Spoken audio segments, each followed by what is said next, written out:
প্রেমের ওকে। সম্পর্কে জড়ায়। লাইক এই ধরনের মিসকমিউনিকেশন, এই ধরনের একটা আবেগপ্রবণতা থেকেই বিয়েটা করা। অবশেষে এক ইন্টারভিউতে নিজের দ্বিতীয় বিয়ে নিয়ে মুখ খুললেন ঢালিউড কুইন অপু বিশ্বাস।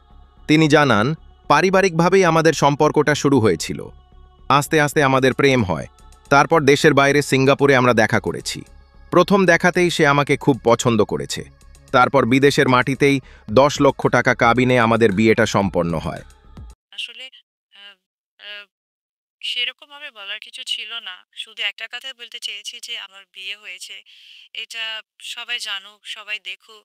কারণ এটা তো খুশির ব্যাপার। এটা আমি কেন সবাইকে বলবো? আমার কাছে মনে হয় যে এটা শুধুমাত্র আমরা যেহেতু ফিল্মের আর্টিস্ট, ফিল্মের হিরোইন, কিন্তু আমার কাছে মনে হচ্ছে যে এখন আসলে নিতান্ত বলা দরকার। কারণ আমি আমাকে অনেক ঠকিয়েছি। তার জন্য আমার কাছে মনে হয়েছে দর্শকদের কাছে, জাতির কাছে আমাকে বলতে ইচ্ছে করেছে যে আমি আমার এটা জানানো দরকার। তাই আমি আজকেই ডিসাইড করেছি যে আমি সবাইকে জানিয়ে দেবো। হচ্ছে যে সাকিবও বলছে তার সন্তানকে সে চায়, সে সন্তানকে কাছে রাখতে চায়।